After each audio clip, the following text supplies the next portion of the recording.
सीखने जा रहे हैं कि मंत्रों का चुनाव कैसे करें। पर कुछ मंत्र ऐसे हैं जिनके लिए ये नियम लागू नहीं होता, अर्थात उन्हें करते समय आपको किसी भी तरह की प्रक्रिया यानी कि चुनाव करने की प्रक्रिया में एंटर करने की आवश्यकता नहीं है। वो सीधे सीधे आप जाप करना आरंभ कर सकते हो।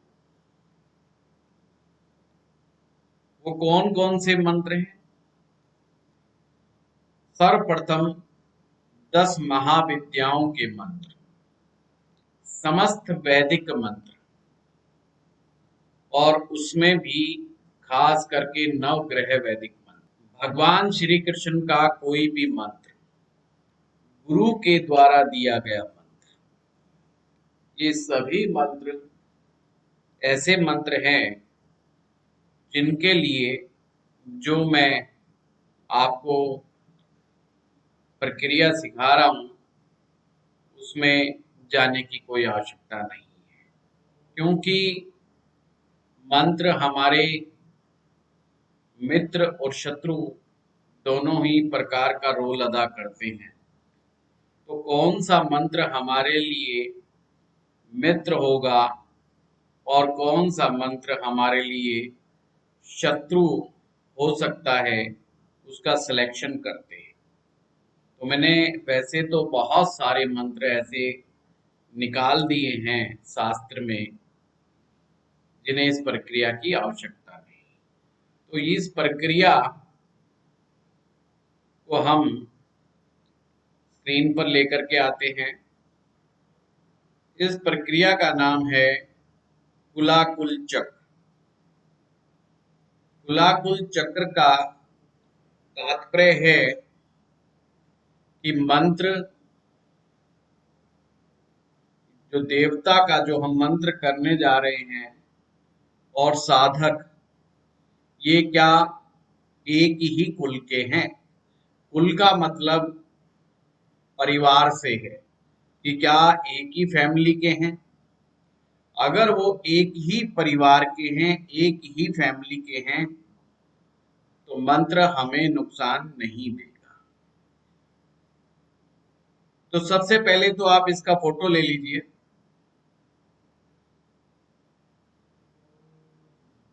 इसमें दो चीजों की आवश्यकता है। सबसे पहले जो मंत्र जाप करने जा रहा है, जिसे हम साधक कह सकते हैं, साधक मीन्स जो साधना करने वाले को साधक कहते हैं, उसकी अपनी राशि क्या है। अब यहाँ पर आपने कौन सी राशि लेनी है? वो जो आपकी नाम राशि है, जिसे प्रसिद्ध नाम की राशि है। जैसे सुनील, तो सुनील मेरा प्रसिद्ध नाम है, पर मेरी जन्म पत्रिका में मेष राशि है। तो मेष राशि में जो अक्षर आएगा वो अलग है। तो आपको ये ध्यान रखना है, प्रसिद्ध नाम को देखना है। और जिस देवी देवता की मैं पूजा करने जा रहा हूं, जिस देवता का मंत्र लेने जा रहा हूं, उस देवता की नाम राशि क्या है। जैसे आप देखें, यहां पर अक्षरों को 5 तत्वों में विभाजित किया गया है। 5 तत्व वही हैं जिनसे हमारा शरीर बना है। वायु तत्व, अग्नि, पृथ्वी, जल और आकाश।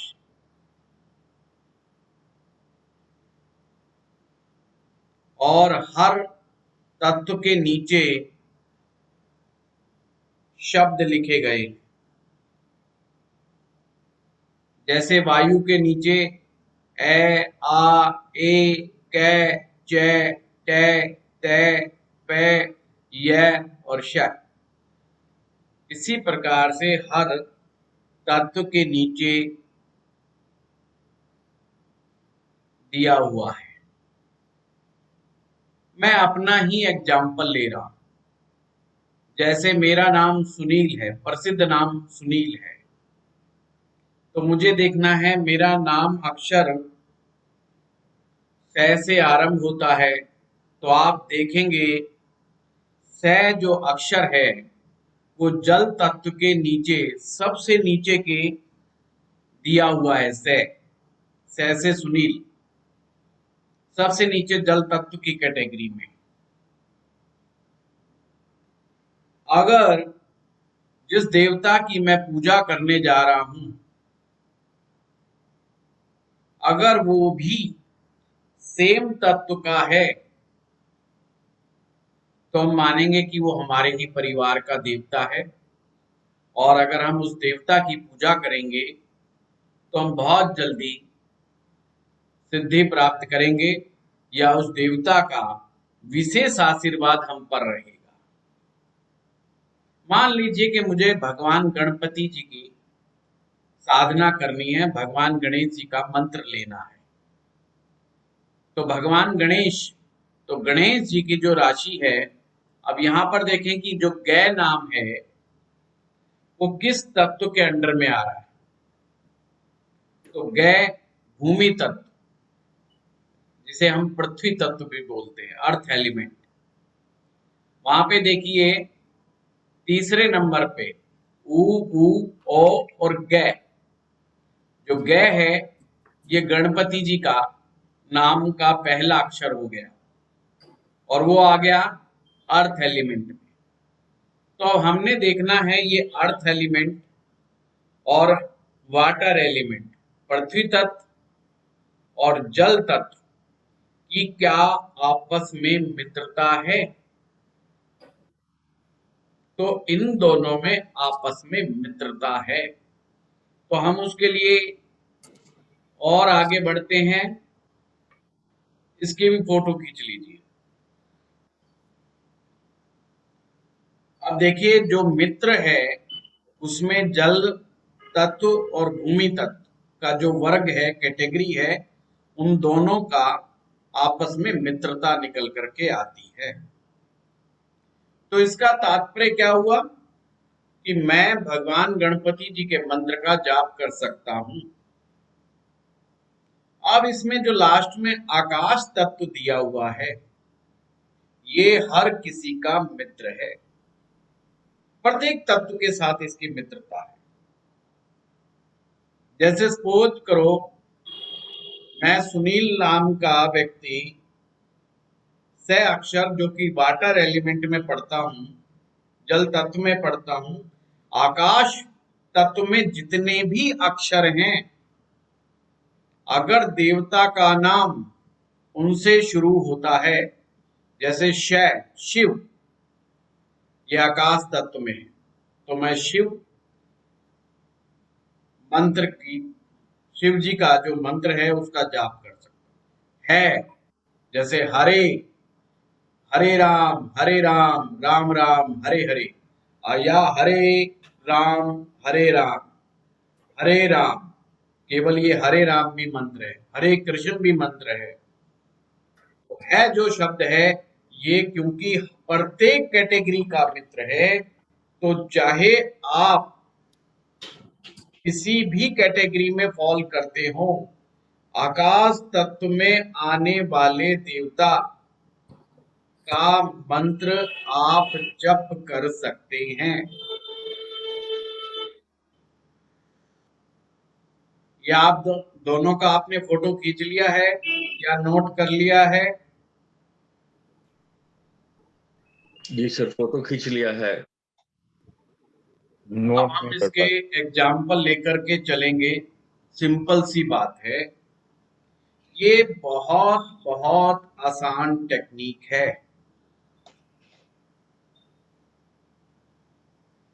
बस आपने ये लिखा हुआ सामने रखना है, जब भी मंत्र उपासना आप आरंभ करने जाओ तो सबसे पहले कुलाकुल चक्र को जरूर ध्यान में रख लें।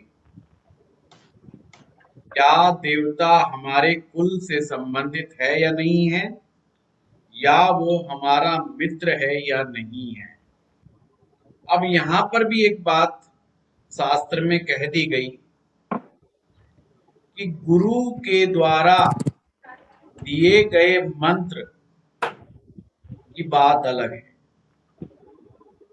यानी कि गुरु कोई भी देवता से रिलेटेड मंत्र देता है तो आपको किसी भी प्रकार के कुलाकुल चक्र का ध्यान करने की आवश्यकता नहीं है। और जो मैंने पहले बताए थे 10 महाविद्याएं, वैदिक मंत्र, उनको भी देखने की आवश्यकता नहीं है। और भगवान श्री कृष्ण के जो मंत्र हैं उन्हें भी देखने की आवश्यकता नहीं है।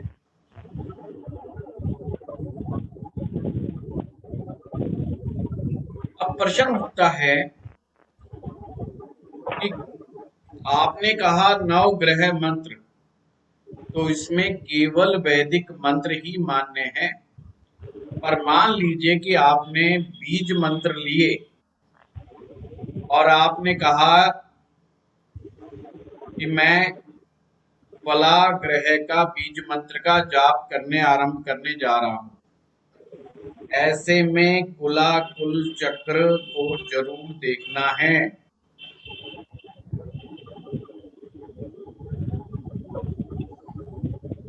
इसीलिए कई बार केस ऐसे आते हैं,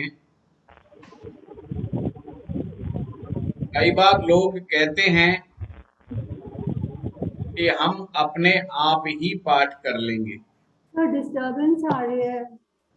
यस सर, आई थिंक सबको म्यूट करने के लिए बोल दीजिए, बैकग्राउंड नॉइज आ रहा है। प्लीज ये बात का आप स्वयं ध्यान रखें, क्योंकि इससे मेरा ध्यान भंग होता है। और कई बार मैं आप लोगों को बता चुका हूं,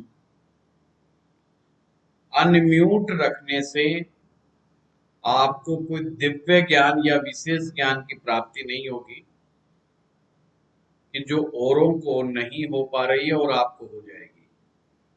इस मति भ्रम से हमें बाहर निकलना है। नहीं सुनाई देगा तो म्यूट करने से भी नहीं सुनाई देगा, ना अनम्यूट करने से सुनाई देगा, और सुनाई देगा तो सबको बराबर सुनाई देगा।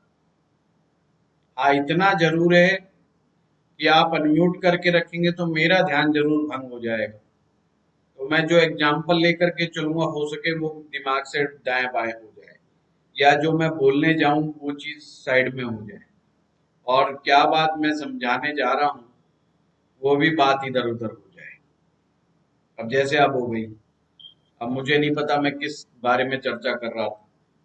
कई बार कह चुका हूं कि मेरी भूलन शक्ति बहुत तेज है, खास करके जब मैं कुछ ज्योतिष के विषय में बात कर रहा हूं या ये मंत्रों के विषय में बात कर रहा हूं।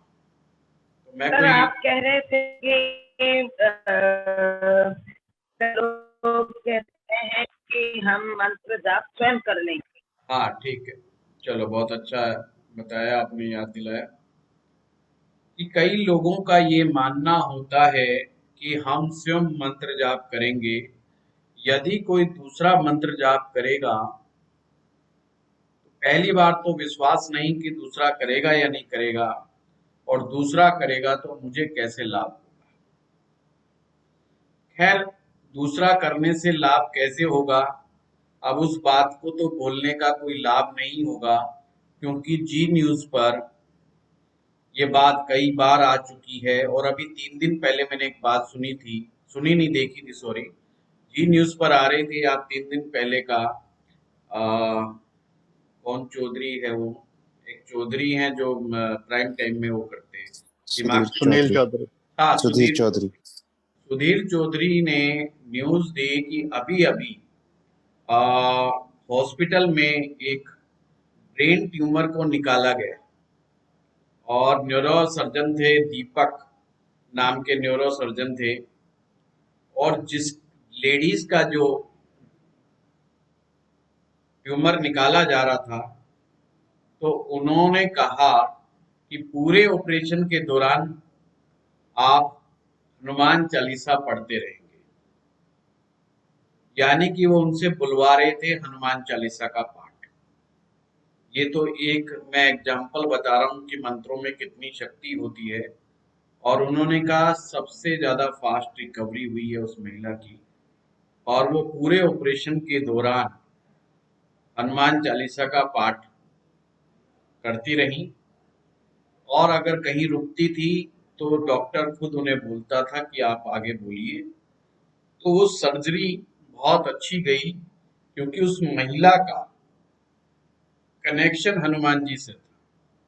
वो हनुमान जी को बहुत मानती थी। तो श्रद्धा से जब आदमी खुद काम करता है तो बहुत अच्छी बात है। दूसरा, ये खबर एक और आई थी, ये भी जी न्यूज की खबर थी कि एक बड़ा बाईपास सर्जरी का ऑपरेशन हुआ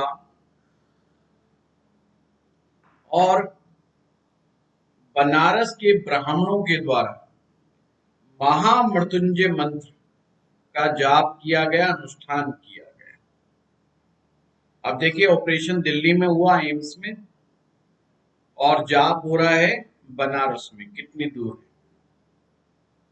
और उसके लाभ बहुत ज्यादा देखने मिले, और डॉक्टरों ने ये खुद कहा कि जितना हम मुश्किल समझ रहे थे उससे ज्यादा आसान ये आज का काम।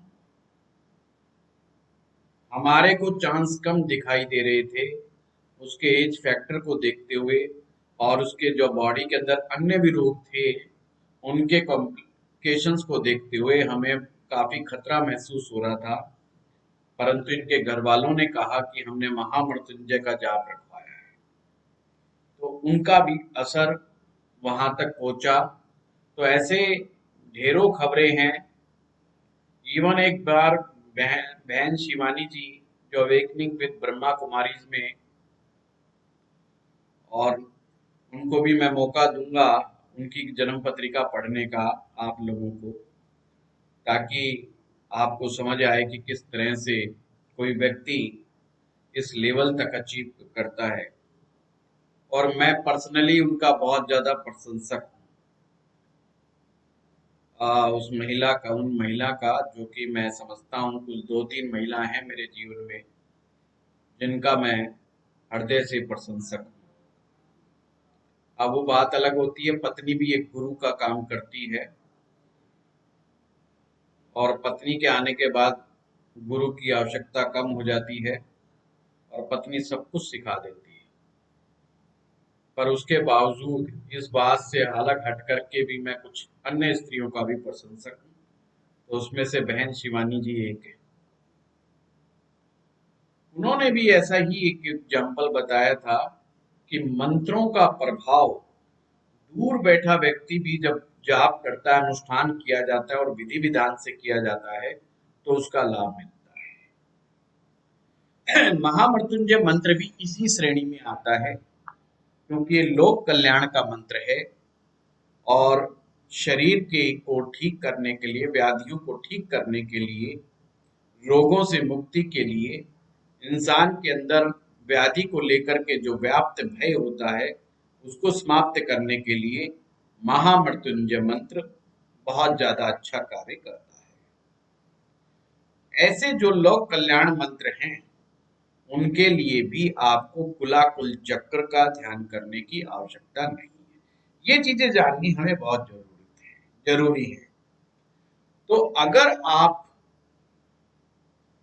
को पूरी विधि विधान का नहीं मालूम और आपको लगता है कि आप वैदिक मंत्र में त्रुटियां करेंगे और आप तो इसका जाप, इसका पाठ आप ब्राह्मणों के द्वारा ही करवाएं तो ज्यादा उत्तम रहेगा, अन्यथा अर्थ का अनर्थ होते देर भी नहीं लगती। मैं चर्चा कर रहा था खास करके बीज मंत्र के बारे में। हर आदमी कहता है ये तो हम ही कर लेंगे। वैदिक मंत्रों में तो लगभग हाँ नहीं कहते कि हम कर लेंगे, पर बीज मंत्रों में व्यक्ति करता है। मैंने ऐसे ऐसे केस देखे हैं जो कहते हैं कि हम पिछले 3 महीने से फला बीज मंत्र का पाठ कर रहे हैं और वो अपने मन में ही सियाणे बन जाते हैं ज्यादा। जैसे उन्होंने देखा कि फला दशा चल रही है और उन्होंने लक्षण मिलाए, गूगल पर देखा, अभी यूट्यूब पर देखा और खुद से ही जाप करना शुरू कर दिया। ऐसे में कुलाकुल चक्र देखना बहुत जरूरी था। अब कुलाकुल चक्र का उन्हें ज्ञान नहीं है, तो अगर मंत्र उनके मित्र वर्ग से रिलेटेड नहीं है तो वही मंत्र उनके लिए कई गुना कष्टकारक हो जाएगा। मैं सबसे पहले कहता हूं कि पहले तो मंत्र ही बंद कर दो आप। और मंत्र बंद करवाने के बाद ऐसे परिणाम देखे गए कि उनको शांति मिलना आरंभ हो गई और जो उपद्रव हो रहे थे वो उपद्रव शांत हुए। एक अच्छे ज्योतिषाचार्य को लक्षणों के आधार पर समझ लेना चाहिए ये ग्रह का उपद्रव हो रहा है या मंत्र जाप का उपद्रव हो रहा है।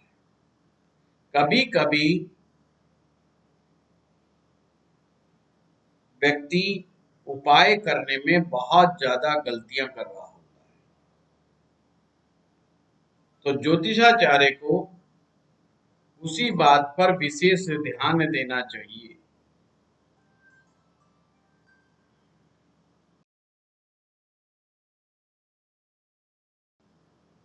मैंने आपको बताया कि सबसे ज्यादा गलतियां लोग बीज मंत्रों में करते हैं और उन्हें नहीं पता ये बीज मंत्र तांत्रोक्त मंत्र कहलाते हैं।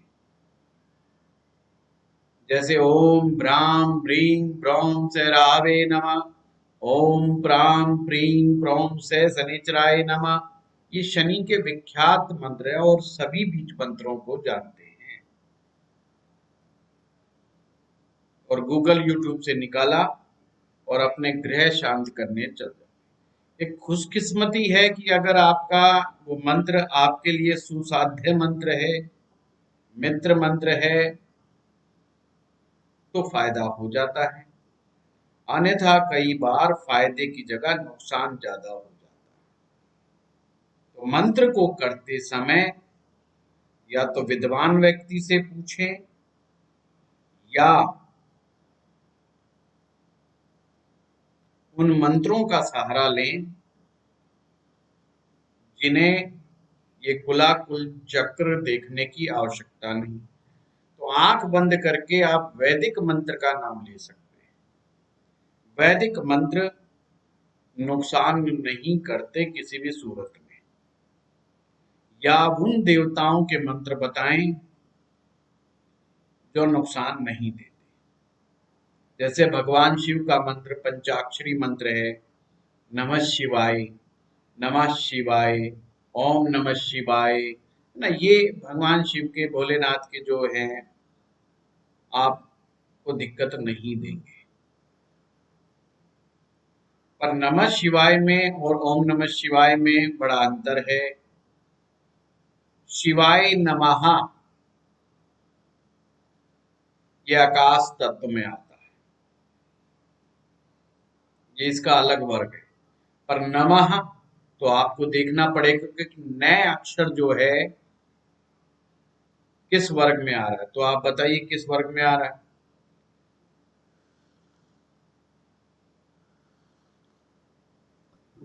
आकाश में ही आता है। किसमें? आकाश में। अगर आकाश में आ रहा है तो कोई प्रॉब्लम नहीं है। तो यही चीज मैं आपको बस समझाना चाह रहा था। बहुत बहुत आसान है। अब हम टेक्निक नंबर 2 पे चलें क्या, या कोई बात पूछनी है? नहीं तो हम टेक्निक नंबर 2 पे। जी सर, कुछ पूछना है सर। हाँ बताइए।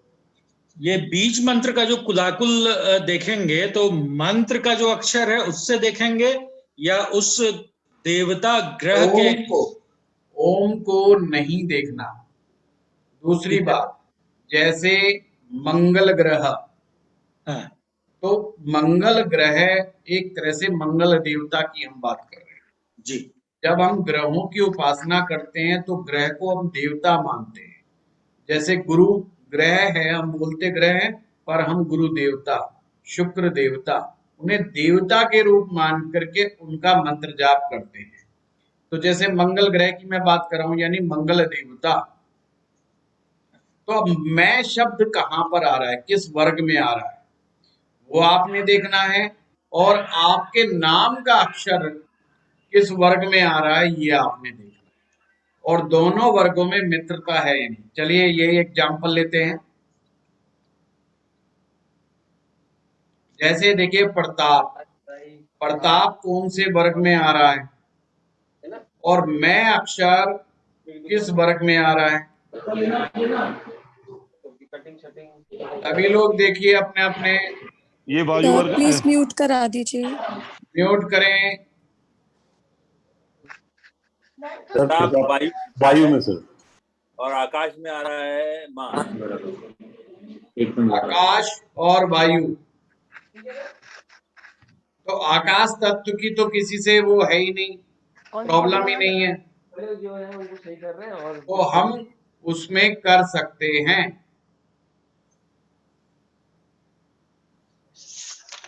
आपकी समझ में आ गया? जी सर, जी सर। सर ये म्यूट कर लीजिए, सभी लोग म्यूट कर लीजिए। सर इतनी आवाज में हमें नहीं समझ में आया।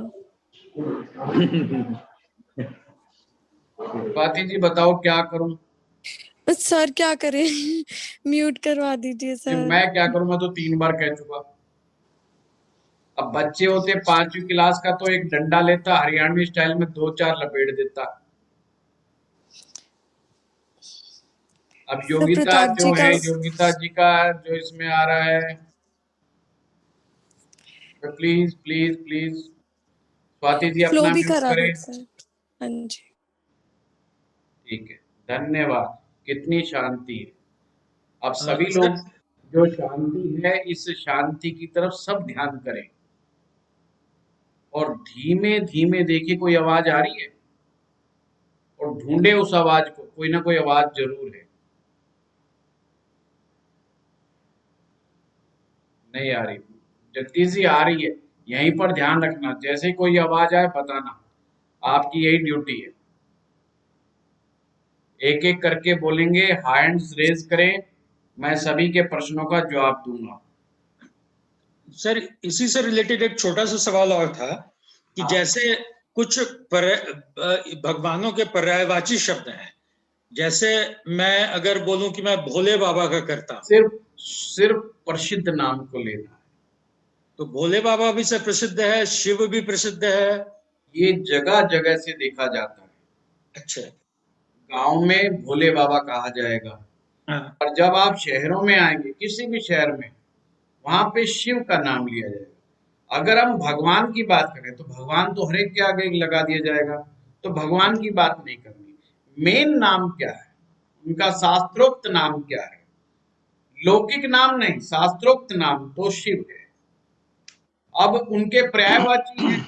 अब पर्यायवाची इतने हैं, अब जैसे पानी का ही पर्यायवाची इतने हैं कि पूछो मत, कमल के फूल के पर्यायवाची इतने हैं कि पूछो मत। तो आपने ये देखना है कि जो मेन नाम है, जैसे गणपति, अब गणपति जी के बहुत नाम है, विनायक जी, लंबोदर, विघ्न विनाशक, विघ्न हरता, विनायक जी।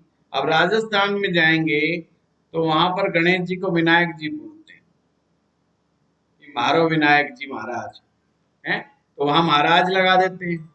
अब हनुमान जी हैं, अब आप राजस्थान में जाएंगे वहां बालाजी हो जाते हैं।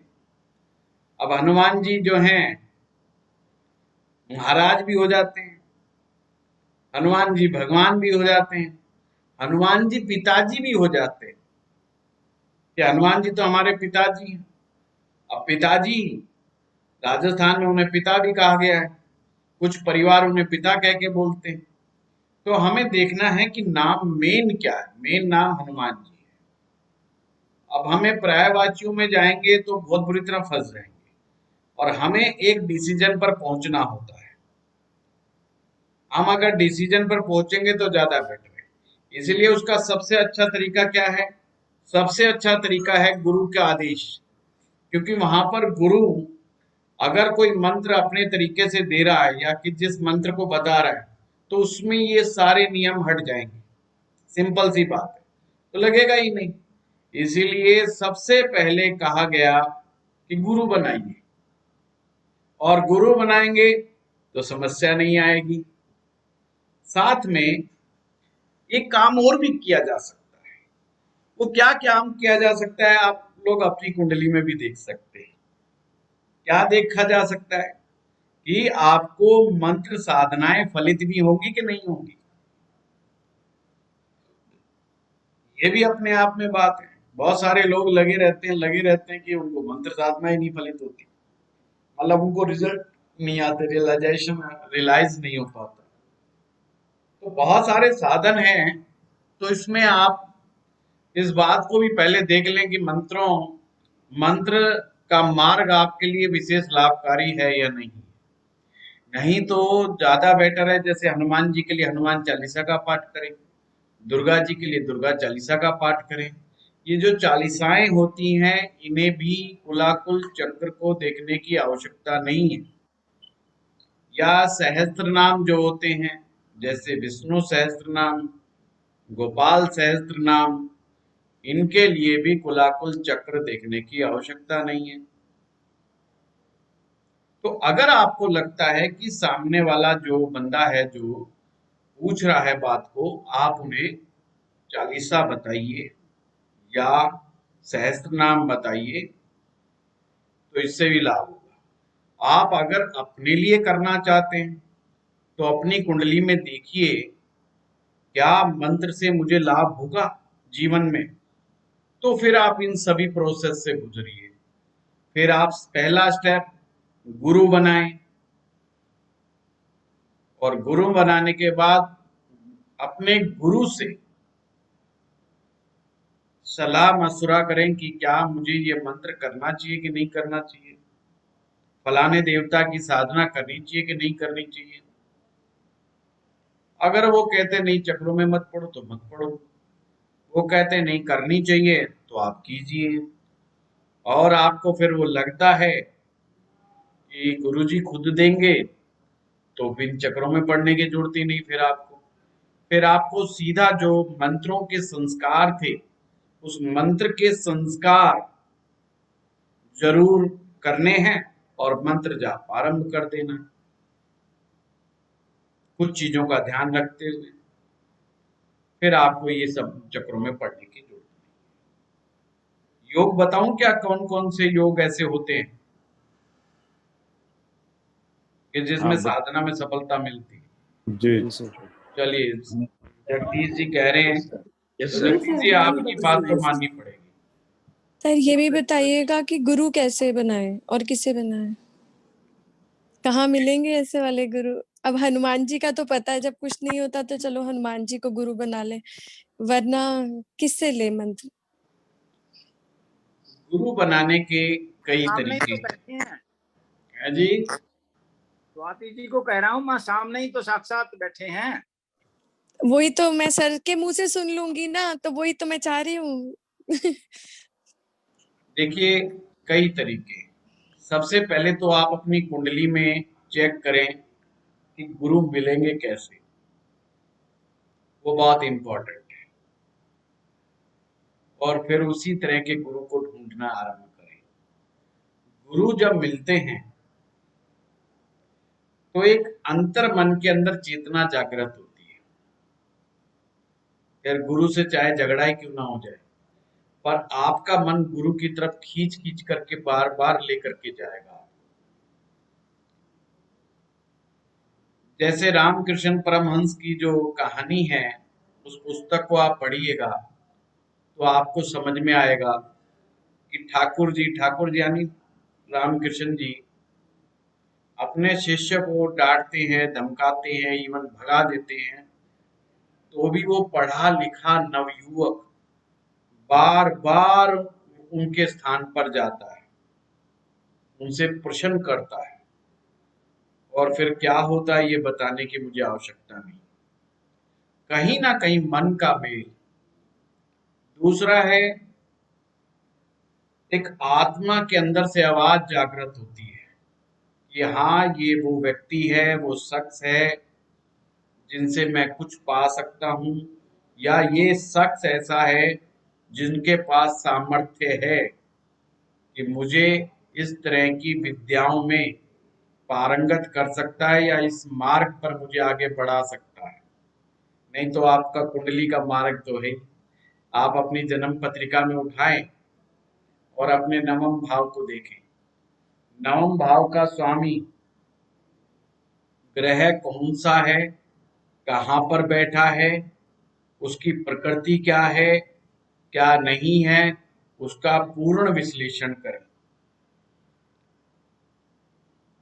साथ में गुरु ग्रह की स्थिति को जरूर देखें। सेम चीज आपको D20 चार्ट में देखनी है। फाइनल रिजल्ट कहाँ मानना है? D20 चार्ट में। D20 चार्ट में कैसे देखेंगे? जो आपका नवम भाव का स्वामी है,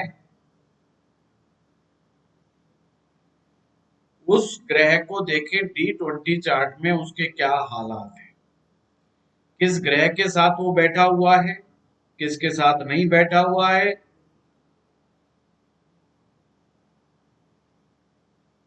गुरु महिला भी हो सकती है, गुरु पुरुष भी हो सकता है, गुरु वृद्ध व्यक्ति भी हो सकता है, और गुरु जवान व्यक्ति भी हो सकता है, गुरु आपकी उम्र से भी छोटा हो सकता है। जैसे फॉर एग्जाम्पल शनि ग्रह निकल करके आता है तो शनि किसी वृद्ध व्यक्ति को दिखाता है, शनि किसी सन्यासी को दिखाता है, शनि किसी त्यागी व्यक्ति को दिखाता है।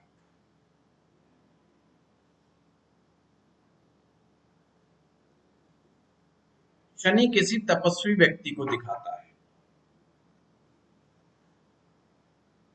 अगर शुक्र निकल के आता है तो किसी महिला को दिखाता है, या गुरुजी आपके बड़े राजसी ठाठ बाट वाले होंगे,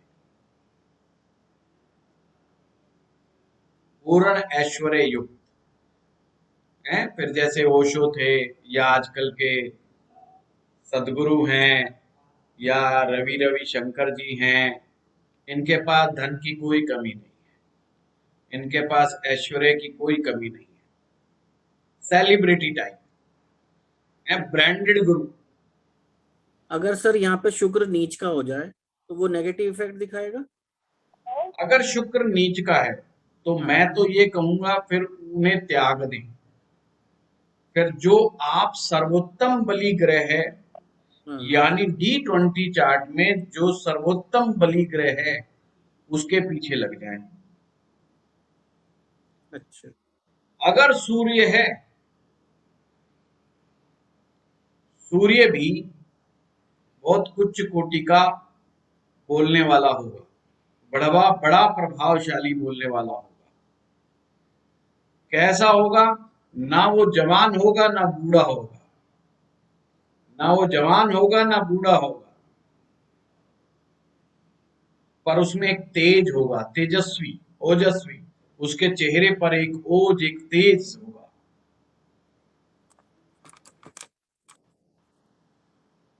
अगर गुरु चंद्रमा से निकल करके आ रहे हैं तो निश्चित रूप से कोई महिला को आपको गुरु बनाना चाहिए।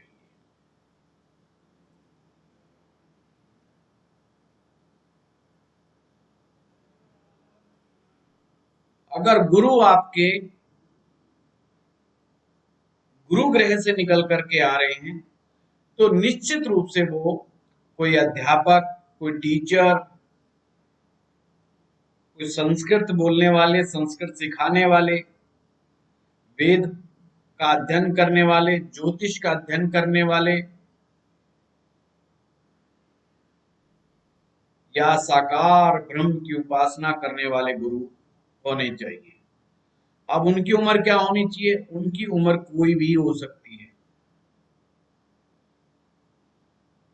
बुध ग्रह किसी के गुरु अगर बुध ग्रह से निकल करके आ रहे हैं तो हमेशा अपनी उम्र से छोटा,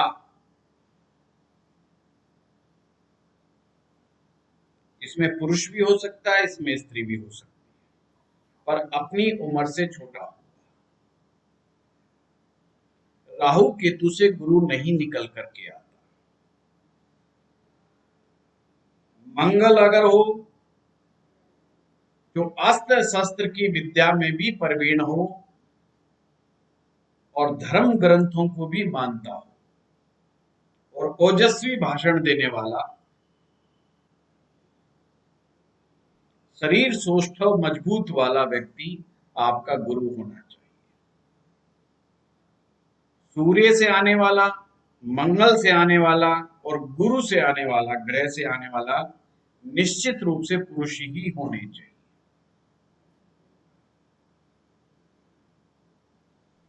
बुध, चंद्रमा और शुक्र, ये 3 ग्रह ऐसे हैं जो स्त्री को दिखा सकते हैं। शनि मैंने बताया तपस्वी, सन्यासी, त्यागी, वृद्ध इंसान, बुजुर्ग, जैसे 70 साल का, 80 साल का कोई बुजुर्ग अगर ऐसे निकल करके आते हैं तो इस तरह से आप अपने गुरु का सिलेक्शन कीजिए। गुरु कौन से भाव से मिलेंगे? नवम भाव से गुरु मिलते हैं। तो D20 चार्ट में पहुंच जाएं, क्योंकि ये भी योग देखना होता है ना, गुरु मिलेंगे कि नहीं मिलेंगे, वो भी एक समस्या है। गुरु मिलेंगे कि नहीं मिलेंगे, जैसे मान लीजिए D20 चार्ट में या D1 चार्ट में राहु बैठ गया तो हमेशा वो गुरु बनाने के लिए कंफ्यूज ही रहेगा, और गलती से गुरु बना लेगा तो गुरु के पास जाएगा नहीं या गुरु की किसी बात को मानेगा नहीं।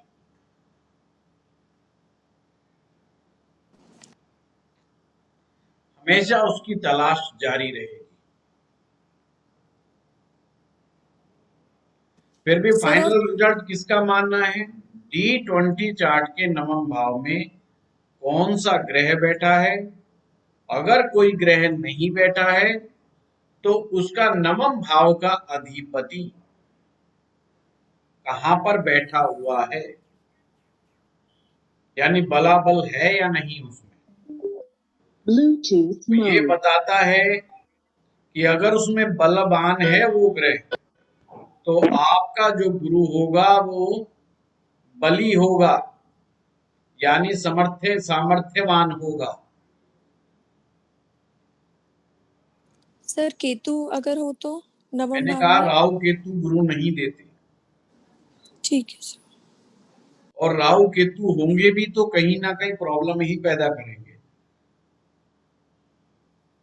तो फिर से मैं बता रहा हूं, सबसे पहले D1 चार्ट में आए, आपने नवम भाव के ग्रह को देखे और गुरु ग्रह को देखे, फिर इन्हीं 2 ग्रहों को D20 चार्ट में देखें। अगर आपका गुरु ग्रह D20 चार्ट में पिट जाता है, पिट जाने का मतलब है कमजोर पड़ जाता है, पाप ग्रहों के साथ आ जाता है, राहु के साथ आ जाता है, तो व्यक्ति गुरु चाह करके भी नहीं बना पाता या बहुत बाद में बनाता है, और बनाने के बावजूद भी वो उनको फॉलो नहीं कर पाता।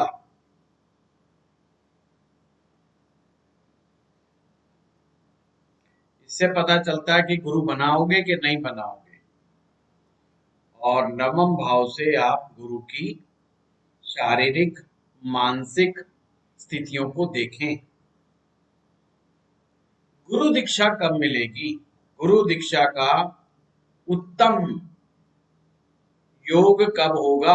आपकी जन्म कुंडली के हिसाब से, यानी कौन सी दशाओं में गुरु दीक्षा आपको प्राप्त होगी। अब ये दशा किसमें लगानी है? D20 चार्ट में।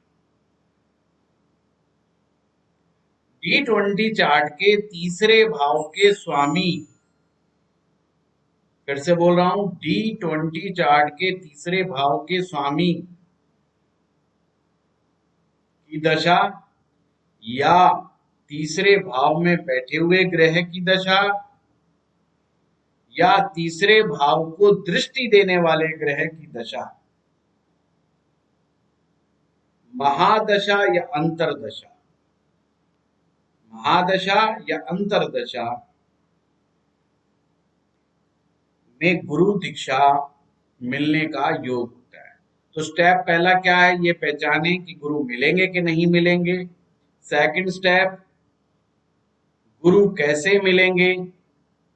थर्ड स्टेप, गुरु दीक्षा कब मिलेगी।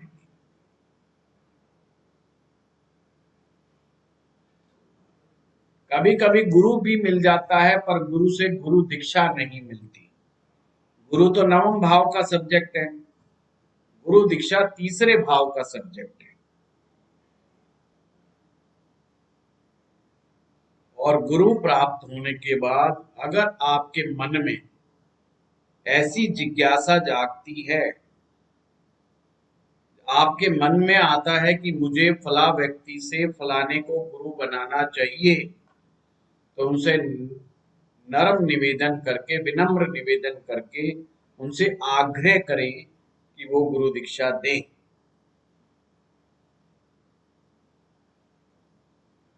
और मैं आपको कहता हूं, गुरु दीक्षा एक डिवाइन विषय है। जब आपकी दशाएं काम करेंगी तो गुरु दीक्षा यानी गुरु जो है वो भी गुरु दीक्षा के लिए तैयार हो जाएगा, अन्यथा वो भी तैयार नहीं होगा।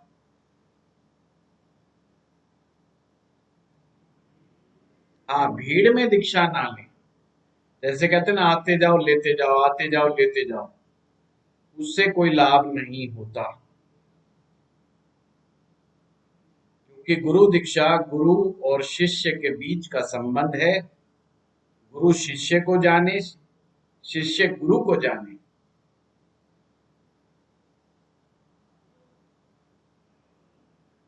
ऐसा जरूरी है। अब मान लीजिए आपने श्री श्री आसाराम जी को भी मना लिया गुरु जी, और गुरु जी आपको जानते नहीं, आप पहुंच गए सामने कि मैं आपका शिष्य। उन्हें भी नहीं पता कि तुम शिष्य कब बने थे, कब नहीं बने थे, क्या गुरु शिष्य का संबंध। तो हमारे साधना जगत में संबंध बहुत जरूरी है। चाहे वो संबंध गुरु के साथ हो, चाहे वो संबंध देवता के साथ हो, चाहे वो संबंध मंत्र के साथ हो। संबंध अगर नहीं बनेगा तो कोई रिजल्ट नहीं आएगा। जैसी श्रद्धा आपके अंदर होगी, उस श्रद्धा के कारण ही आपको रिजल्ट प्राप्त होंगे।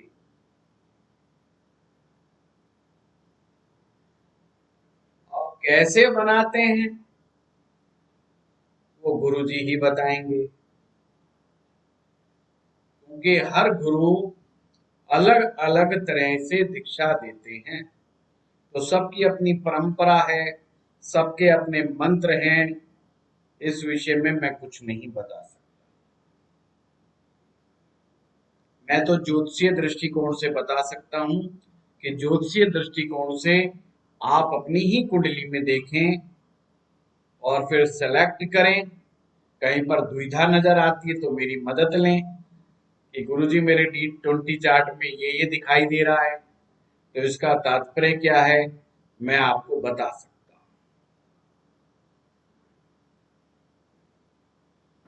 सर इसमें गुरुजी, इसमें बस एक ही दुविधा आएगी कि जो D20 चार्ट है वो भी अगर हमारा जन्म का समय पक्का नहीं है तो वो आगे पीछे हो जाएगा सर, उसमें भी।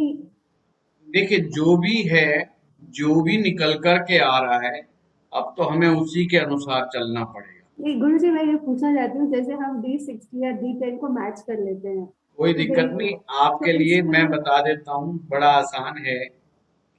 जब भी आपको ये डाउट हो जाए कि मेरा टाइम पीरियड में मुझे डाउट है कि 5 मिनट, 10 मिनट, 15 मिनट आगे पीछे हो रहा है, तो आपने क्या करना है, आपने 2 चीजें 3 चीजों को मैच कर देना है। क्या है, जो आपका D1 चार्ट है, आपने देखना है कि वो कौन से लग्न का है और उसके केंद्र में कौन कौन सी राशियां हैं।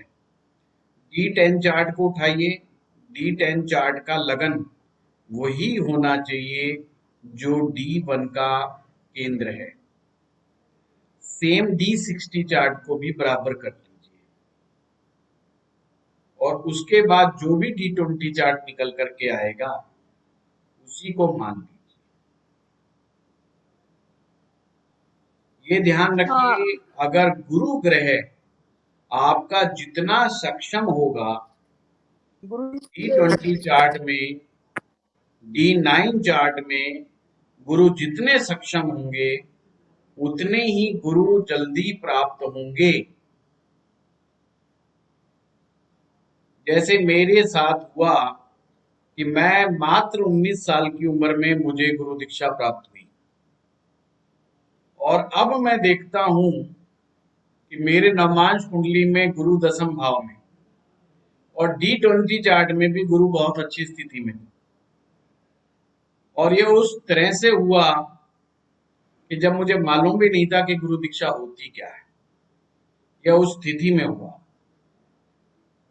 किसी ने कहा गुरु दीक्षा ले लो, मैंने कहा किससे लूं, तो उन्होंने कहा चलो ले चलते। तो वो पहला साक्षात्कार था। कुछ चीजें मूर्खता में हो जाएं उतने ही अच्छा। गुरु का मिलना और विवाह का होना ये मूर्खता में हो जाए उतना ही अच्छा है। इन दो चीजों में ज्ञान की कोई आवश्यकता नहीं है। विवाह करते समय ज्ञान नहीं दिखाना चाहिए और गुरु को प्राप्त करते समय भी ज्ञान नहीं दिखाना चाहिए, क्योंकि दोनों ही जगह ज्ञान कोई काम नहीं आता। इन दो जगहों पे दिखाया गया ज्ञान दो कौड़ी का होता है, क्योंकि वो किसी का ही काम नहीं आता। सर, इन्हीं दो जगह व्यक्ति को अपना ज्ञान यूज करना चाहिए, गुरु बनाने के लिए भी और विवाह करने के लिए भी। विवाह में तो सारी उम्र आपने उसके साथ बितानी है और गुरु में जो आपने ज्ञान लिया है वही तो आपने सारी उम्र प्रयोग करना है। जगदीश जी, बस यही दो जगह चीजें काम नहीं आती हैं। इस विषय में मेरा अलग विचार है। मैं इस विषय में कई बार अपने विचार व्यक्त कर चुका हूँ। कोई भी आदमी अगर ऐसा होता तो लव मैरिज में किसी भी प्रकार का डिवोर्स 1% भी नहीं होता। किसी भी प्रकार का डिवोर्स की स्थितियां नहीं बनती अगर प्रेम विवाहों की बात को अगर हम आगे लेकर चलें। और अरेंज मैरिज में भी, आप जगदीश जी मुझे लगता है आपकी अरेंज मैरिज होगी। अरेंज थी लव थी? सर उस टाइम कहाँ लव मैरिज थी, अरेंज ही होती थी। चलो मान ली, मेरे भी अरेंज ही है, बिल्कुल मत घबराइए। मेरे इसमें अलग अलग व्याख्यान है। क्या अरेंज मैरिज नहीं चलती? मैंने आपका देखा है, बड़ा ही सुंदर जोड़ा है जगदीश जी का। पति पत्नी दोनों आए हैं हमारे घर परिवार में, तो मैं जानता हूँ बड़ा ही अच्छा हिसाब किताब है। अभी प्रदीप जी भी आए थे कुछ दिन पूर्व हमारी कुटिया में, तो पत्नी के साथ आए थे, तो बहुत ही सुंदर बात है। तो मुझे तो कहीं से नहीं लगा ये अरेंज मैरिज वाले बेचारे पिटे कुटे बैठे हैं, बल्कि लव मैरिज वाले भी की मैंने बहुत देखी है कि स्थितियां खराब है। और लव मैरिज का मतलब ये तो है नहीं 2 दिन के अंदर बात बन गई, तो 5-6 दिन, 7 दिन, महीना, 6 महीना, साल भर कोई तो जान पहचान रही होगी। तो ये मेरा नहीं मानना यहाँ पे कोई ज्ञान का प्रकाश फैला और उस बच्चे में दिमाग में कोई ज्ञान आ गया और उसको लगा कि हाँ यही, इसी महिला में अल्लाह का नूर दिखाई दे रहा है और यही मेरी लैला है, तो ऐसा मुझे नहीं दिखाई देता।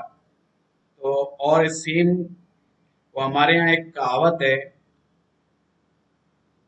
पानी पीजिए छान के और गुरु कीजिए जान के। अब ये वही बात है जो मैंने अभी अभी बताई है। जानने में मैंने अभी अभी क्या कहा कि आप जिसे भी गुरु बनाते हैं, गुरु आपको जानता होना चाहिए, आप गुरु को जानने चाहिए। यही बात मैंने कही, गुरु शिष्य का संबंध जन्म जन्मांतरों का होता है। अगर गुरु आपको जानता ही नहीं है तो फिर क्या करोगे आप? उसका कोई लाभ नहीं है। मेरा अपना ये मानना है। और ये लोगों ने इसका उल्टा मतलब निकाल दिया। जानने का मतलब बंदे की परीक्षा लो अच्छी तरह, जैसे पानी छान करके पीते हैं, कपड़ा लगा दो कि गुरु की परीक्षा लो। पहले गुरु बना लो, फिर गुरु की परीक्षा लो। मेरा अपना ये मानना है। जब तक आप किसी लेवल तक नहीं पहुंच जाते तो आप कैसे समझोगे कि गुरुजी पास हुए कि फेल हुए? स्टूडेंट्स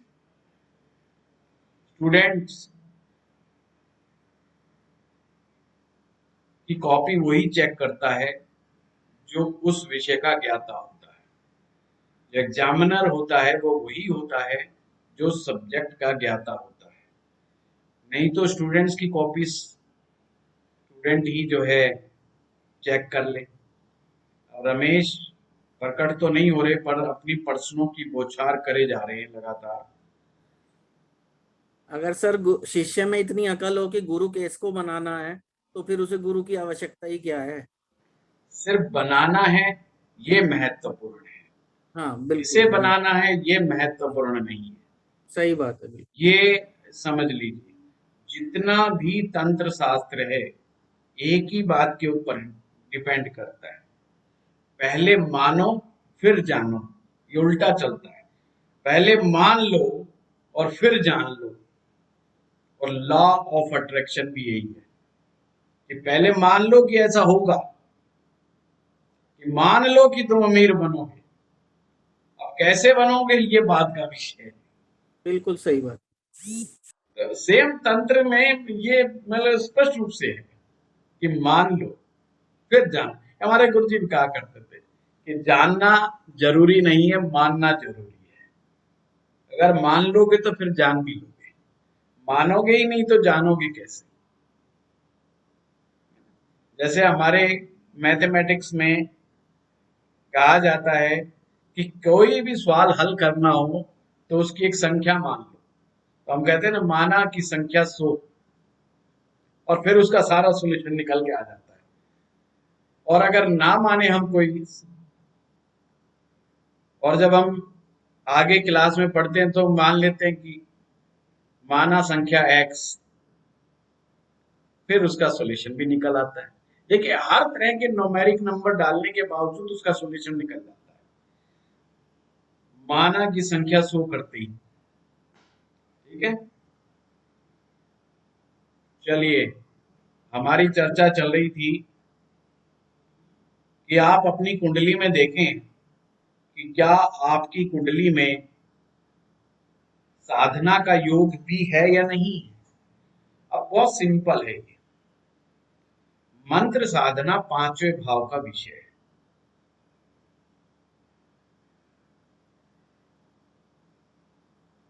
और 3 ग्रह मंत्र साधनाओं के लिए विशेष अनुकूल है। सबसे पहला सूर्य, दूसरा ग्रह गुरु स्वयं, और तीसरा है शुक्र, क्योंकि शुक्र मंत्रज्ञ है, यानी मंत्र को जानने वाले। शुक्र मंत्र का निर्माता है, मंत्रों का निर्माण करने वाला। जो शुक्राचार्य और राक्षसों के लिए बड़े मंत्र उन्होंने बनाए, उनकी रक्षा के लिए, उनको शक्ति प्रदान करने के लिए। जैसे गुरु ने बनाए वैसे उन्होंने। सूर्य इंसान को तेज देता है, आत्मा को शक्ति देता है। आत्मा जब सशक्त होती है तो व्यक्ति का मन मंत्रों में लगता है। वैसे भी काल पुरुष की कुंडली में 5म भाव के स्वामी सूर्य होते हैं। तो काल पुरुष की कुंडली के अनुसार जो प्रथम ग्रह पंचमेश के हुए वो सूर्य हो गए, जिन्हें हम 5म भाव को मंत्र भाव कहते हैं। तो सूर्य गुरु हर तरह का ज्ञान देने वाले, साथ में स्पिरिचुअल नॉलेज देने वाले, और शुक्र मंत्रज्ञ है। अब यहां पर सिद्धि की अगर हम बात करें पहले मैं मोटा मोटी समझा दूं, फिर मैं समझाऊंगा कि किस भाव में क्या होने से क्या होता है। तो सिद्धि जो है लगन का और दशम का विषय है। लगन का और दशम, दशम भाव हाउस ऑफ सक्सेस है कि जो कर्म हम करने जा रहे हैं उसमें सफलता जो मिलेगी कि नहीं, वह हाउस ऑफ कर्मा है। और मंत्र जाप भी, मंत्र सिद्धि भी ये कर्म का विषय है। जिसका दशम भाव उत्तम होगा तो उसे मंत्रों में सफलता मिलेगी। अब मैं यहाँ मंत्र की बात ना कह के साधना की बात करूं तो ज्यादा अच्छा है। तो साधना में उसे सफलता मिलेगी। अगर स्पिरिचुअलिटी की वो बात आए तो दशम भाव देखना ना भूलें।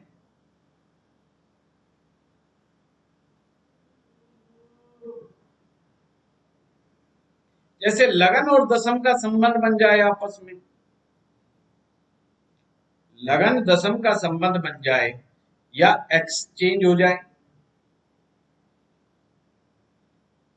तो निश्चित रूप से ऐसे व्यक्ति को प्रयास करना चाहिए और उसे सफलता अवश्य ही साधनाओं में अर्जित होती है।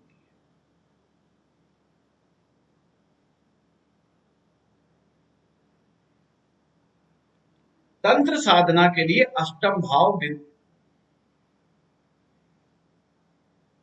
जिम्मेवार है।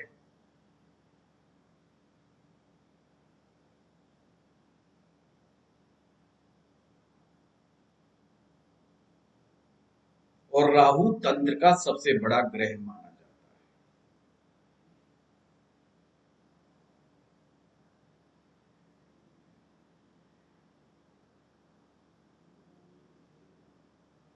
गुरु शुक्र दो ग्रह सौम्य साधनाओं के लिए अच्छे माने गए हैं।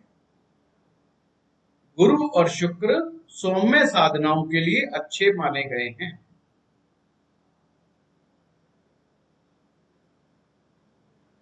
सूर्य शक्ति साधना के लिए उत्तम है।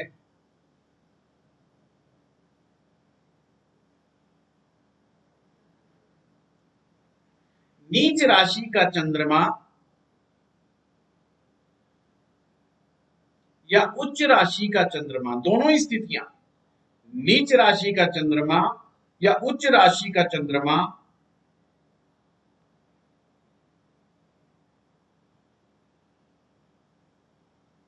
ये तंत्र साधना के लिए, वो भी महिला यानी कि फीमेल डायटी के, जैसे मां चंडी, मां काली के तंत्र स्वरूप की साधना के लिए उत्तम है। सर आपकी आवाज कट गई जब इसका चंद्रमा का बताया था। चंद्रमा नीच का हो, चंद्रमा उच्च का हो, दोनों के लिए ही तंत्र साधना उत्तम है, परंतु फीमेल डायटी ज्यादा उत्तम है। सन्यासी, याद रखें, सन्यास की साधनाओं को दिखाता है, जंगल में बैठकर के साधना को दिखाता है और निराकार स्वरूप की साधना को दिखाता है। उनकी साधना त्याग के ऊपर आधारित होती है, जैसे भोजन का कम इस्तेमाल करना, वस्त्रों का कम इस्तेमाल करना,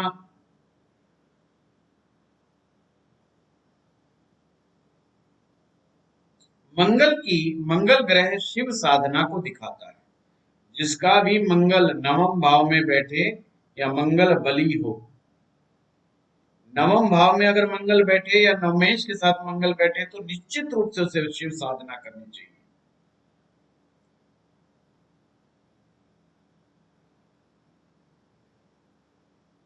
और केवल मंगल बली हो पर नवम से संबंध ना हो तो हनुमान जी की साधना करनी चाहिए।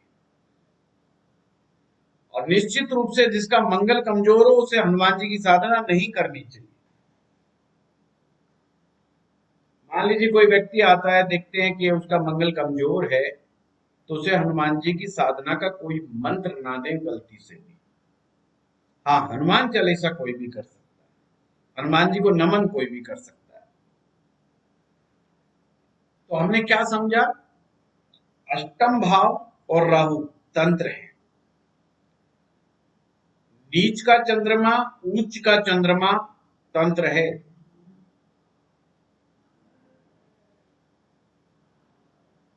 अगर राहु का संबंध अष्टम से है, चंद्रमा का संबंध अष्टम से है, तो तंत्र साधनाएं उसके जीवन में फलित होती है। पर ये नियम बिल्कुल ना भूलें कि गुरु का सानिध्य, गुरु का निर्देश, गुरु का दिशा निर्देश अति आवश्यक है। ये कोर्स आपकी नॉलेज के पर्पज से करवाया जा रहा है, ये नहीं कि कोई चुपचाप अपने आप से मंत्र जाप शुरू कर दे।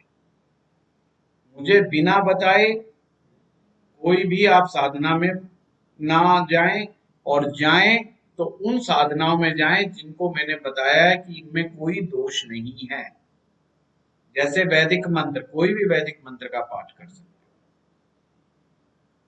उसमें कोई दिक्कत नहीं है। वेद की ऋचाओं का पाठ आप कर सकते हैं।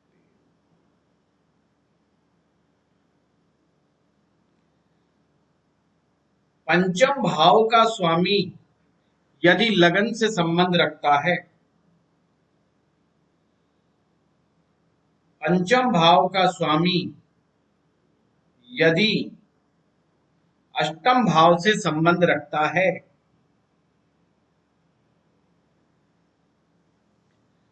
पंचम भाव का स्वामी यदि नवम में है,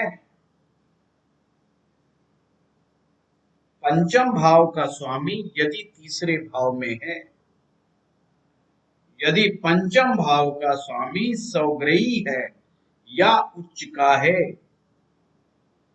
उसे निश्चित रूप से मंत्र को ग्रहण करना चाहिए और मंत्र साधना करनी चाहिए।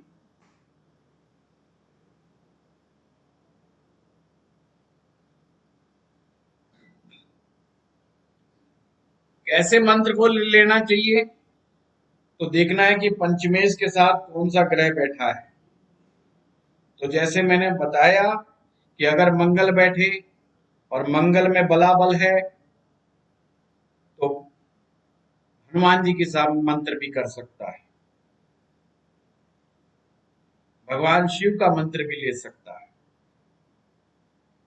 अगर सूर्य के साथ पंचमेश बैठा है तो शक्ति साधना करना चाहिए, ऐसे मंत्र जो शक्ति अर्जित करने वाले,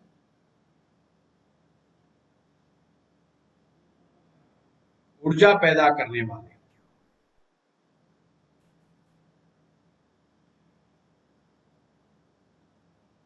ये आपको जो मैंने योग बताए हैं,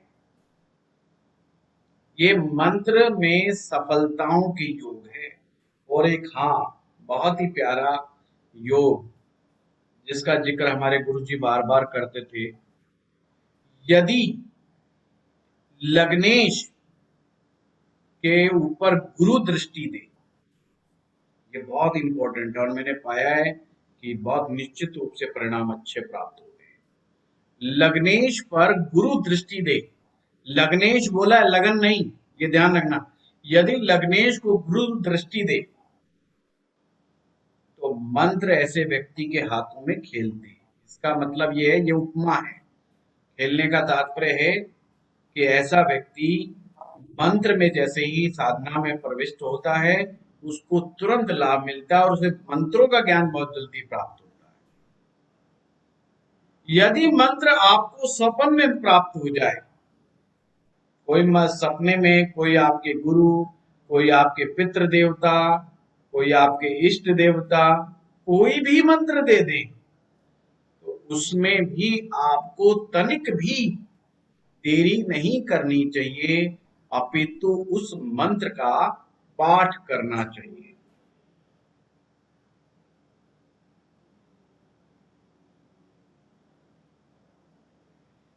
राशि जी हैं क्या यहाँ पर? उनका एक प्रश्न था आज, वो ले लेते हैं। राशि जी सुन रहे हैं? शायद है। क्या प्रश्न क्या पूछा था आपने? सर मेरा क्वेश्चन वशीकरण से रिलेटेड था। अच्छा, इनका प्रश्न था कि स्वयं को और परिवार को वशीकरण से कैसे बचाएं, यही प्रश्न था या कुछ और था? यस सर यही था। हाँ, तो सिंपल सी बात है, अगर आप किसी भी तरह के तंत्र प्रयोग से बचना चाहते हो तो अपने 2 ग्रहों को हमेशा बलवान रखें, उनको कमजोर ना होने दें। 2 ग्रह हैं सूर्य और चंद्रमा, इनको किसी भी तरह से कमजोर ना होने दें। अगर इन्हें आप बलवान बना करके रखेंगे तो आपके ऊपर किसी तरह का किया गया प्रयोग सफल नहीं होगा। थैंक तो यू उन्हें सर। लगातार सूर्य और चंद्रमा को मजबूत रखना चाहिए। अब इसके लिए बड़ा प्यारा मंत्र है, राम सूर्य है और कृष्ण चंद्रमा है, तो हरे राम राम राम हरे हरे, हरे कृष्ण कृष्ण कृष्ण हरे हरे। ये जो महामंत्र है, इसे महामंत्र भी कहते हैं। जो महामंत्र है ये प्रत्येक प्रकार के तंत्र से बचाने में सक्षम है।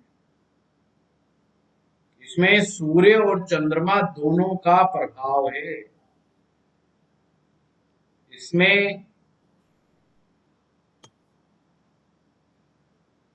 भगवान शिव की शक्ति भी विद्यमान है और भगवान शिव प्रत्येक प्रकार के मंत्र तंत्र यंत्र का ओरिजिन है, यानी उद्गम स्थल है। हर मंत्र तंत्र का ओरिजिन वही है। हरि जो है, हरि शब्द भगवान विष्णु के लिए होता है और हरे भगवान शिव।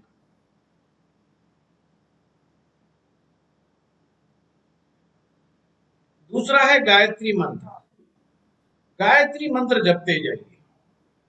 कितना भी अच्छा तंत्र प्रयोग का ज्ञाता होगा, जितना आपका गायत्री मंत्र ज्यादा किया होगा उतना ही आपके बचने के चांस बहुत ज्यादा होते हैं। किसी प्रकार का नजर दोष हो, किसी प्रकार का किया कराया हो, गायत्री मंत्र बड़ा सक्षम मंत्र माना जाता है। वैसे तो बहुत सारे मंत्र हैं हमारे मंत्र शास्त्र में, फिर भी मैं उन्हीं की बात करूंगा जो आप लोगों को मालूम है। दुर्गा सप्तशती में भी मंत्र हैं, कई प्रकार के मंत्र हैं जो आपको मंत्र तंत्र के प्रयोगों से बचाने में सक्षम है।